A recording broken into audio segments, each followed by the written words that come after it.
Hello, my name is Linda. I am 37 years old and work from home. My husband Jonathan and I have been happily married for 5 years. Although we don't have children yet, our dual income household has allowed us to enjoy life's little pleasures like traveling and dining out. Now that I work remotely, I've taken on the household responsibilities, which lets Jonathan concentrate fully on his career. Over the weekends, he lends a hand at home, and together we found a nice rhythm to our marriage. Jonathan and I first met at a group blind date. His warm, inviting smile caught my attention right away. After dating for 3 years, we decided to get married. Jonathan has continued to be a rock of support, always lifting my spirits with his endearing smile. Despite the joys we share, our marriage faces challenges, notably from my in-laws. Jonathan's family owns a thriving pasta shop that his father established 17 years ago after quitting his corporate job. The business has flourished, opening several branches across the city. When I first met Jonathan's parents, they were clad in flashy designer clothes, which seemed more about making an impression than reflecting their personal style.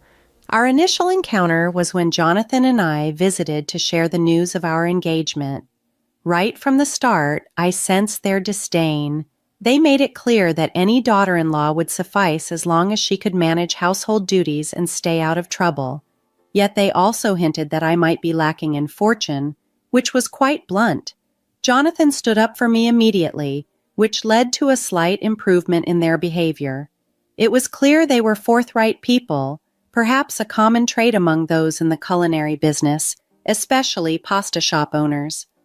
Luckily, Jonathan is consistently supportive, offering reassurance and standing by my side.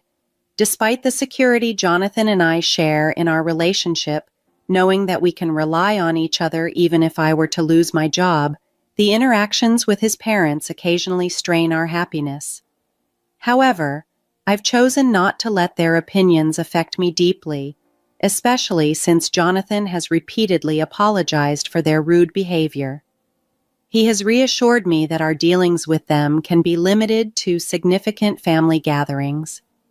It seems Jonathan has had a long-standing strained relationship with his parents. I learned that his father, a stubborn man who once struggled in a conventional job, became rather arrogant after his pasta shop took off. He would often interfere in Jonathan's career decisions, demanding respect due to his role as the family's financial provider. Jonathan's discomfort around his parents led him to move out when he started college. Although he is grateful that the profits from the pasta shop helped fund his education, enabling him to land a job at a prestigious company, he remains distant from them. He hopes to repay them for their financial support, but prefers to keep his interactions minimal. Since our marriage, I've barely met with my in-laws, a distance maintained partly because Jonathan and I don't yet have children, which has allowed us to avoid frequent family meetings. We've been content in our married life, but lately my in-laws' business has suffered financially. Previously, a pasta shop could thrive on good food alone despite a gruff owner. But times have changed, with online reviews and social media now playing a significant role in shaping a business's reputation. Their shop has been hit with numerous negative reviews. Complaints about the owner's curt demeanor and the untidy service from the waitstaff have become common. It appears their initial success led to complacency, which is now costing them dearly in terms of customer satisfaction and business viability. Despite the initial success of their pasta shops, my in-laws' business took a steep downturn. Their dishes, once popular, began to be unfavorably compared to instant ramen. Negative reviews multiplied quickly, damaging their reputation severely. Unwilling to adapt to changing times, they persisted with outdated methods and attitudes, which inevitably led to the closure of their shops, including the flagship location. Realizing the severity of their predicament, they uncharacteristically sought help from their son, my husband Jonathan. In a desperate plea, they said, "Jonathan, please help us. At this rate, we'll end up on the streets." Jonathan had seen this coming and responded with a mix of frustration and wisdom. "It didn't work out, did it? I warned you that arrogance would have consequences. You must understand that customers are paramount, and if you treat them carelessly, it will come back to haunt you. You dismissed my advice as naive before, but this mess is of your own making. You need to reflect on your actions." His words, though stern, shocked me. It was unlike the kind-hearted Jonathan I knew, yet I could sense his deep love and concern for his parents. His firmness was a testament to his admirable character, making me fall for him all over again. Despite their plea, Jonathan firmly told them that relying on us wouldn't solve the root issue, which was their attitude and business approach. Crushed by his blunt refusal, they left, only to return a month later, looking defeated and stripped of their luxury items. "Even after selling all our branded goods in the car, the debt is overwhelming. Please, Jonathan, we don't have anyone else to turn to," they begged, their pride swallowed in their desperation. As my husband stood there, arms crossed, contemplating what to do next, I felt a complex mix of emotions. While I had never been particularly fond of my in-laws, seeing them so humbled and desperate stirred a mix of pity and reluctance in me. The situation underscored the complexities of family ties and responsibilities, challenging us to find a balance between support and enabling poor decisions. Seeing my in-laws in such dire straits stirred something within me, compelling me to suggest, "Jonathan, what about sending them a monthly allowance?" My suggestion caught both my husband and his parents off guard. They looked at us with a mix of surprise and disbelief. "Linda, are you sure?" Jonathan asked, his voice tinged with astonishment. "Yes," I affirmed. "You've always wanted to repay them for helping you through college, right?" Jonathan hesitated, then nodded, recalling his past intentions. "Well, I might have mentioned something like that."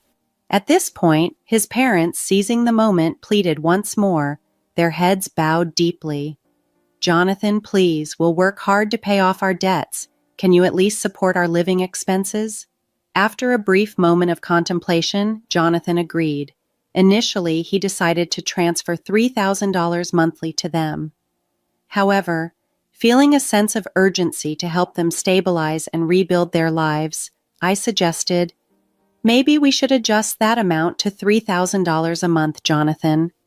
He was hesitant at first, telling me that $3,000 was enough, but I insisted. My career had blossomed beyond my regular job. I had become quite adept at investing in stocks and real estate. Over the years, I had accumulated significant wealth, enough to purchase luxury apartments and earn a substantial income from these rentals. Unbeknownst to my in-laws, my annual earnings had reached about $580,000, giving me considerable financial flexibility. I chose to keep these details private, especially from my in-laws, as I funneled a bit more money to support them through Jonathan. This was as much for his peace of mind as it was for their financial aid. The in-laws, overwhelmed by our support, expressed their heartfelt gratitude during one of their visits. "Jonathan, thank you so much. Thanks to you, our life is slowly stabilizing," they acknowledged. Witnessing their genuine appreciation and seeing them start to turn their lives around was deeply satisfying. It underscored the impact of generosity and the importance of family support, even in the most challenging times. The gratitude from Jonathan's parents initially made him visibly happy, and we both hoped it would motivate them to find jobs and start repaying their debts. However, a month passed, and they still hadn't secured any employment. A more pressing issue soon emerged. They began visiting our house frequently during weekdays. "Our food expenses are mounting, Linda. Could you possibly spare us something to eat?" they would ask, starting to come around lunchtime. Initially, they simply ate and left, but recently they've taken to lounging on the sofa after meals and even requesting desserts. "Is this arrangement working for you, or would you like some adjustments?" I inquired one day, feeling the strain on both our pantry and my patience. My work was beginning to suffer from their interruptions. "I have work too, so I'd appreciate it if you didn't stay too long," I told the in-laws as my professional responsibilities were increasingly compromised by their extended visits. The in-laws exchanged looks and laughed dismissively. "Work? Aren't you always at home? If you're going to lie, at least make it more believable." they scoffed, chuckling among themselves.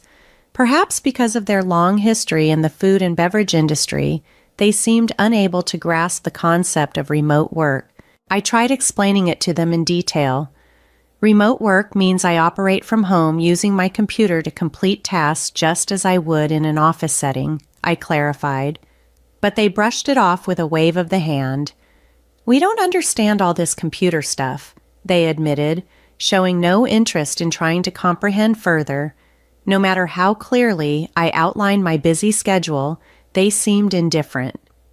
Linda, we're out of tea. Hurry up and go buy some. Don't you have any snacks? Prepare some rice crackers or something, they demanded increasingly, as if I had nothing else to occupy my time. Their criticism became personal and harsh. Such a useless daughter-in-law. For a housewife, you're inconsiderate, they criticized, not realizing the impact of their words or promises to work and repay their debts. This situation highlighted a growing tension and a stark misunderstanding of boundaries and professional commitments within our family dynamics. Despite their assurances that they were earnestly searching for jobs, my in-laws continued to encroach on our home during the day, always making sure to leave before Jonathan returned from work. Perhaps they felt a twinge of guilt for relying on the financial support he provided, or maybe they wanted to avoid awkward questions about their job search progress. Is this situation manageable, or do you need any changes? I eventually asked as I reached my breaking point. Even though I was contributing a significant amount of the money we gave them, I couldn't fathom why I deserved to be treated with such disrespect. One day, driven to the edge, I confronted the in-laws with a firm request, "Please leave now." They were shocked, not expecting such a direct challenge from me. But quickly their shock turned to anger, their faces flushing with indignation. "Who do you think you are? A mere wife giving orders to your husband's parents?" They snapped back. "And you're just a housewife dependent on Jonathan's income. How many times do we have to tell you that we're not interested in your delusional stories about working?" They continued, their voices rising. I stood my ground, frustration and disbelief building up. "I'm not just a housewife. Enough of your outdated views," I retorted. Then, with malice in their eyes, they struck back with a hurtful suggestion. "You should just leave this place," one of them said sharply. "What?" I exclaimed, shocked by their audacity. "That's right, it's because of you that Jonathan's remittance to us is so small. You know we're sending you $3,500 a month, right?" "What do you mean it's not enough?" they argued, clearly missing the point of financial responsibility. Their words left me speechless. It seemed that they were the type who, no matter how much you helped, would never see it as enough. Their sense of entitlement had blinded them to the reality of our efforts and the strain their demands were putting on our lives. As I stood there, shocked by the turn of events, my in-laws glared at me with chilling disdain. "Hey, how long are you planning to stand there daydreaming? Pack your bags already, huh? Don't you understand what we're telling you? You are dense, aren't you? We're telling you to stop leeching off our son for money. Get lost, you parasite of a wife," they sneered venomously. Their words cut deep, and I realized that any further conversation was futile. Resigned, I replied with unexpected calmness. "Understood. I'll pack my things and leave." To my surprise, my declaration seemed to stun them momentarily. They then smiled smugly, convinced they had secured a victory. "Now our lives will finally be secure," they chuckled among themselves. If it was just the three of us, Jonathan and us, everything would have gone smoothly from the start. Ignoring their hurtful remarks, I began to pack my belongings. "I'll disappear as quickly as possible," I resolved silently, watching them leave with a look of satisfaction. That night when Jonathan came home, I explained everything that had transpired. He was more stunned than angry. "Linda, I'm truly sorry," he apologized sincerely. "It's okay, now I realize they'll never change. It's good to know there's no point in trying anymore," I consoled him. Together, we decided to move out. A couple of weeks later, the in-laws called to check on the situation. "So what's the situation now? Have you left the house?" "I've been trying to contact Jonathan about the remittances, but he seems too busy to answer the phone," they inquired, barely concealing their eagerness. "We've already left, so you can rest easy."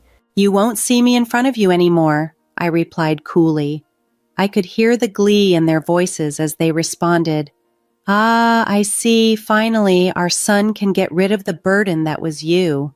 Hearing their laughter, I realized how liberating it was to finally be free from their manipulative grip, confident in the strength and resilience of our small family unit, and ready to start anew without the weight of their expectations and judgments. Now, with the promise of increased remittances from Jonathan, my in-laws were visibly pleased, laughing about how their lives would now become easier. As they continued to ridicule and celebrate over the phone, a sigh escaped me, and I responded with sharp clarity. "You had a lot to say about me, didn't you? It might be enlightening for you to realize who the real parasite is." Hearing my words, their tone shifted to anger. "With that attitude, you truly are a hopeless daughter-in-law. Well, you're probably not even our daughter-in-law anymore. You might as well live a poor and lonely life," they snapped back. Their delusions were so profound that I saw no point in correcting them. I offered some non-committal replies and ended the call. Shortly after, the phone rang again. "Do you need something else?" I asked as soon as I picked up. My in-laws, now sounding panicked, bombarded me with questions. "What the hell is going on? When we went to the apartment where Jonathan lives, someone else was living there. You know something, don't you? Even if you two broke up, tell me where Jonathan is," they demanded. Jonathan, who had been listening in, took the phone from me. "I've always been with Linda," he stated firmly. "Why are you with that woman, and why have the remittances to us stopped?" They continued to interrogate. "Maybe because you insulted and tried to drive away my precious wife. I won't forgive anyone who hurts her, even if it's my parents," Jonathan replied, his voice steady and resolved. "Besides, you never listened when Linda tried to explain her job and her contributions. Did you even realize that Linda was sending you more money than I was?" "Is that true, Linda? Were you sending them $3,500 every month because you wanted them to pay off their debts quickly?" Jonathan asked, turning to me. "Yes," I confirmed. "I wanted to help speed up their debt repayment, yet all they did was insult me, calling me useless." "I won't be sending anything to such ungrateful parents," Jonathan declared, ending the call. With that, we both felt a chapter close, a chapter filled with unappreciated sacrifices and undue criticism. It was a painful but necessary step toward protecting our peace and prioritizing our well-being as a couple. My husband declared firmly, "I'm cutting ties with you as a family now. Deal with your debts on your own."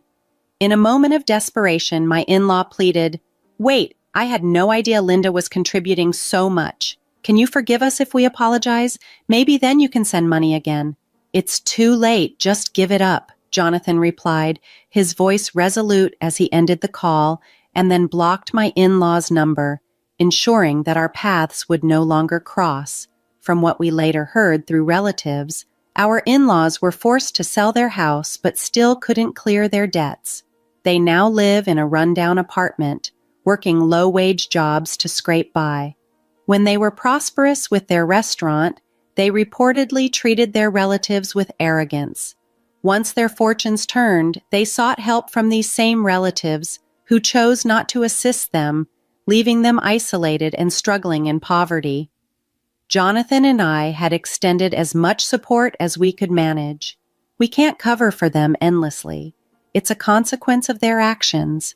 I doubt they'll change their ways or attitudes, and it seems they are resigned to live with the results of their choices. On a brighter note, Jonathan and I continue to cherish our time together as a working couple.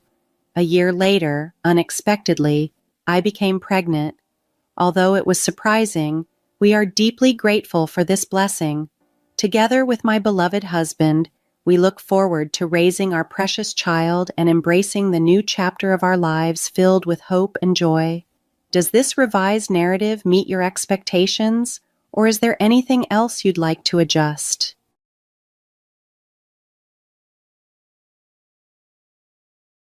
"What are you doing?"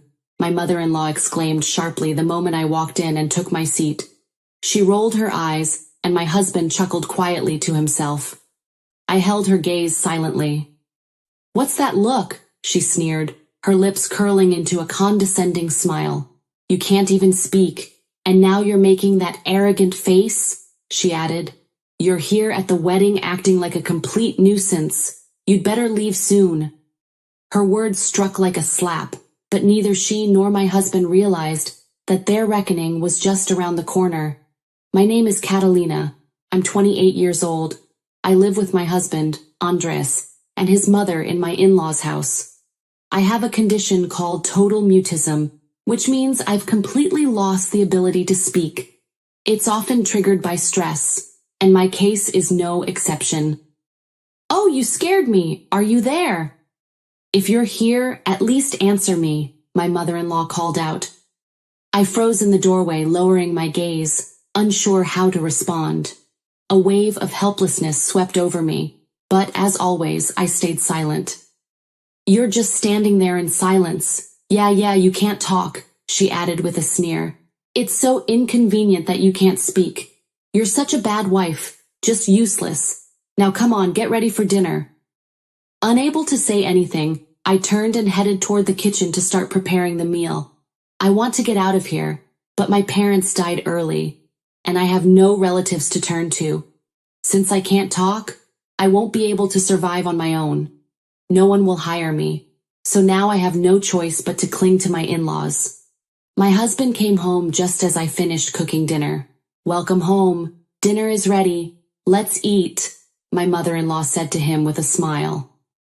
I cooked the dinner, and I'm the one who serves it, but my mother-in-law welcomes my husband into the dining room with a proud look on her face. Oh, it smells so good, Andre said. I wonder if it's curry today. I'm so hungry. Can I eat first? Don't let the smell fool you, my mother-in-law interjected. You never know what's in it. I'll taste it first. Never know what's in it. That's a terrible thing to say, Andres muttered, but didn't argue further. No matter how mean my mother-in-law is, my husband never defends me. I would never put anything in the food. Oh no, what is this? What's wrong with it? It's disgusting, my mother-in-law cried. Andres, don't eat it, she demanded as she flipped the plate of curry and the pot into the sink. What's that look on your face? She snapped at me. Like you're trying to tell me I'm doing something wrong? Because it's bad, of course. This is not something one should eat. I really feel sorry for Andres because his wife is a horrible cook. I wish she knew how to cook well like me. I was so hungry. You can't waste food like that, Andres tried to reason. You know how much I care about my boy, my mother-in-law replied. But this wasn't Mom's fault. Catalina ruined all the food by cooking such awful dishes. I wasted food, and it's okay to throw away my food? What a jerk. That's right, my mother-in-law said. Let's order Andres' favorite sushi today. Oh, that's a great idea, Andres agreed. I'm not ordering anything for you, though, his mother added, shooting me a pointed look. Days like this went on and on until one day I suddenly became ill. But there is only one saving grace in this house, my sister-in-law Blake, who comes to visit me every once in a while. Hello, Catalina. How are you feeling? She'd ask warmly every time we saw each other. My sister-in-law is my only ally. She usually works abroad and rarely comes back. But when she comes back, she calls me right away. Well, I guess you're not at your best yet. I hope you'll be able to talk soon. Oh, by the way, I brought this for you, she said. What my sister-in-law handed me was a wedding invitation. Congratulations, I signed, smiling and clapping for her. Thank you. I met a nice guy at work. Catalina, please be sure to come to the wedding, Blake said. My sister-in-law went out of her way to personally hand me the invitation, despite her busy schedule. That evening, my mother-in-law was visibly displeased. It's only natural that we're invited, but why did she invite Catalina too? She complained. I guess because she's my wife, Andres responded hesitantly. It's not like she had to, though, my mother-in-law replied. Just because they're your relatives doesn't mean they should all be invited. Isn't that normal? My husband asked. I don't see why she had to include her, his mother retorted. It's as if she was forced to invite her. My sister-in-law is not like my mother-in-law or my husband in any way. She's probably more similar to my father-in-law. On the day of the wedding, I was left behind by my mother-in-law and my husband. It seems they left while I was in the bathroom. I don't understand why they would treat me this way. As I think about it, I wonder, could I find a job even if I struggled to speak? A thought crosses my mind. I've been relying on them because of my illness, but maybe I could work if I reached out to support centers or organizations that help people with disabilities. Yeah, I will get a divorce, I decided firmly. I can't stand to continue living like this, but my sister-in-law has done so much for me. I want to celebrate her special day, at least for the last time. So I walked to the station and took a cab. I typed the destination into my phone and showed it to the driver. The driver then dropped me at the venue. When I arrived and sat down in my seat, my mother-in-law rolled her eyes at me while my husband just laughed. "What are you doing?" my mother-in-law demanded. I looked at her silently. "What's that look?" she sneered. "You stayed quiet because you couldn't talk, and now you're giving me this cocky look. You have such a twisted character. You didn't even belong here, so we left you behind. You knew that, didn't you? And yet here you are at the wedding, a real pain in the ass. You better get out of here soon." She spat, her voice dripping with contempt, her eyes narrowing as she leaned in to emphasize her disdain. "Oh, come on. That's enough," Andre said. "Now that she's here, let's all celebrate Blake's new life together. Look, the ceremony is about to start." As the music swelled, I focused my attention on the ceremony. Blake walked down the aisle, radiant in her wedding dress, her happiness lighting up the entire room. For now, I decided to let their words roll off my back. This day was about her, not them, and I wasn't going to let their bitterness ruin it. I couldn't help but admire her so much that I forgot about my mother-in-law and my husband. After the candlelight service, we had a short free time, so I went to see my sister-in-law. I smiled at her and applauded. "Catalina, thank you for coming today," Blake said warmly. I showed my phone to her. "Of course, let's take a picture together," she suggested. My sister-in-law is truly a warm-hearted person. She understands everything I want to say. As you'd expect from her, her other friends are crowding the table to see her. I bowed and returned to my seat. Then my mother-in-law held a glass of wine in front of me and poured it upside down on my chair while looking me in the eyes. "What is she doing?" I stared at her in shock. "Oh no, I spilled my wine," she said with mock innocence. "Yeah, right. On purpose," I thought. "Now there's no seat for you. Go home," she exclaimed. The staff rushed over to get me a new chair. "Don't do anything unnecessary," my mother-in-law snapped at them. "She's leaving, so it's okay. You guys can go do your other jobs." My husband was just laughing and didn't even try to stop her. All I wanted was to celebrate my sister-in-law. That purpose had been accomplished. I turned my back on them and started walking toward the exit. "Wait a minute," my sister-in-law called, grabbing my arm. I couldn't help but burst into tears at the sight of her desperate look. "It's okay. I'm sorry I didn't notice before," she said gently, hugging me. Then she turned her attention to my mother-in-law and my husband. She walked up to them and smacked my husband. "Andres, you're an asshole. Who should protect Catalina?" she angrily asked her brother. My husband began to stammer. "Don't you say, I'm asking, who should protect Catalina?" my sister-in-law demanded. "Well," Andres stammered. My sister-in-law raised her fist again. "Me, it's me. I'm sorry, Andres blurted out. "That's right, it's you. What were you doing now?" she asked him. Andres didn't answer, and my sister-in-law slapped him across the left cheek. I'm so sorry, I was laughing," he replied, starting to cry. I couldn't help but laugh at my sister-in-law's relentless attack, but she was very serious. Everything she did it for me. I really appreciated it. She was letting me vent all the feelings I'd been holding back. "I guess I can't raise my hand against my own parents," she said, glaring at my mother-in-law. "Oh, come on," my mother-in-law scoffed. "There's no need to get so angry. I'm just being a little playful. Right, Catalina? I just stared at my sister-in-law and didn't react. Playful? And Catalina can't even talk anymore, my sister-in-law said coldly. Catalina's illness is caused by you guys. Did you tell her about it? She demanded of her relatives.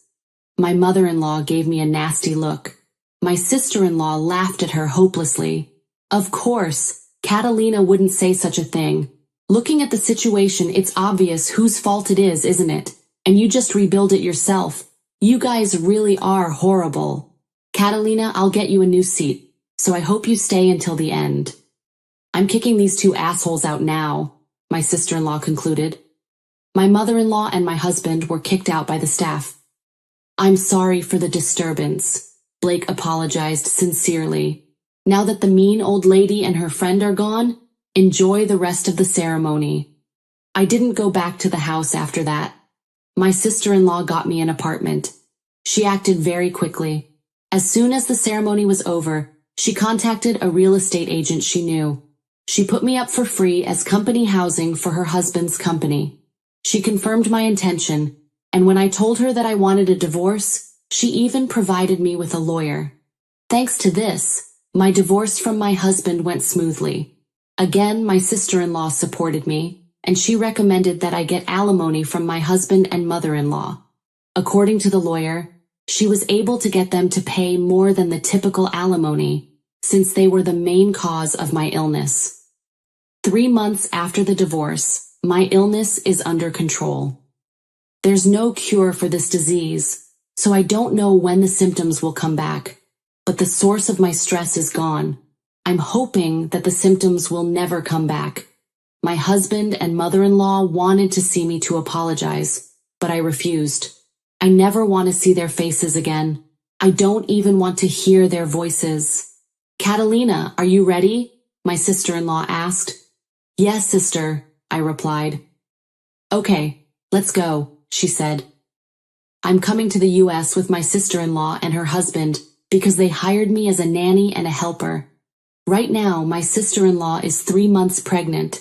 She's planning to go back to her work after the baby is born. She wanted to hire a trustworthy nanny, so she asked me if I would be up for it. I said yes right away. I'll arrange for you to be an employee of my husband's company, and we can apply for a visa when the time comes, she explained. Thank you, I responded, grateful. I'm so happy now. I had no idea at the time that my life would take such a turn.